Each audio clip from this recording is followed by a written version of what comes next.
قادرا سرورا رہنما دستگیر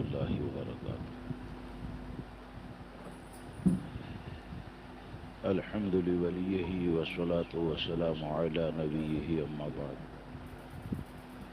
فأعوذ بالله من الشيطان الرجيم بسم الله الرحمن الرحيم ونهى النفس عن الهوى فإن الجنة هي المأوى صدق الله العظيم إن الله وملائكته يصلون على النبي يا أيها الذين آمنوا صلوا عليه وسلموا تسليما اللهم صل على سيدنا ومولانا محمد معدن الجود والكرم وآله الكرام وأصحابه العظام وابنه الكريم وبارك وسلم صلاة وسلام عليك يا سيدي يا رسول الله صلی اللہ تبارک و تعالی علیہ وسلم۔ محفل کو شادی کی مناسبت سے منعقد کیا گیا ہے۔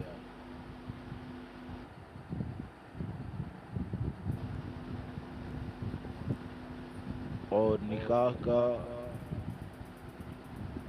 جو اسلامی تصور ہے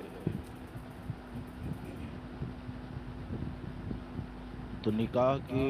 تصور کی بنیاد میں آپ کو یہ نظر آئے گا کہ نکاح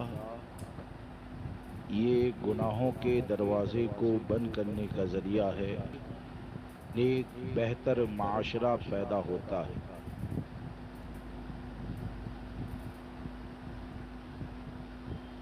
اور ہر مسلمان کی یہ ذمہ داری بنتی ہے کہ اپنی خواہشات کو شریعت مطہرہ کے تابع بنائے اور شریعت مطہرہ کے مطابق عمل کریں۔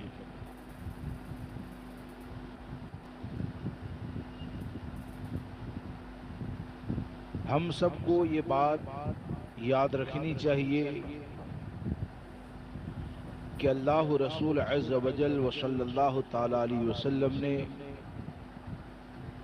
جن چیزوں کو کرنے کا حکم دیا اور جن کاموں سے بچنے کے بارے میں کہا تو کرنے کا حکم دیا وہ کرنا وہ ہمارے لیے بہتر ہے، بھلائی کا کام ہے۔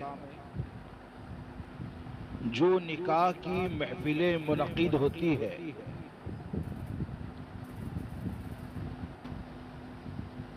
تو آپ دیکھیں کہ اکثر ایسا ہوتا ہے کہ نکاح کی محفل میں شادی جتنے بڑے پیمانے پر کی جائے اور جتنے زیادہ افراد کو جمع کیا جاتا ہے، اکثر تجربہ یہ ہے کہ حرام کاری کے دروازے اتنے ہی زیادہ کھلتے ہیں۔ اور پھر یہ کہ جب حرام کاری کا دروازہ کھلتا ہے تو اس میں طرح طرح کے حیلے اور بہانے ہوتے ہیں۔ ہمارے یہ جو کامیاب ہوئے اللہ تبارک و تعالی نے ان کو جو عزت و وقار کی زندگی عطا فرمائی، آخر اس کا راز کیا ہے؟ ان کی زندگی کے اندر اگر آپ دیکھیں گے تو آپ کو یہ بات نظر آئے گی کہ بزرگان دین کے سامنے شریعت مطہرہ کا حکم جب بھی آ جاتا تھا، ہمارے اسلاف نے ہمیشہ شریعت حکم کو دل سے قبول کیا اور اس یقین کے ساتھ جیتے تھے کہ ہم اپنے نفس کے لیے، ہم اپنی ذات کے لیے، ہم اپنے خاندان کے لیے جس بہتری کی سوچ رکھتے ہیں یا جس بہتری کی فکر رکھتے ہیں، پوری امت کا یقین یہی پایا جاتا ہے کہ آج میں اپنے نفس کے بارے میں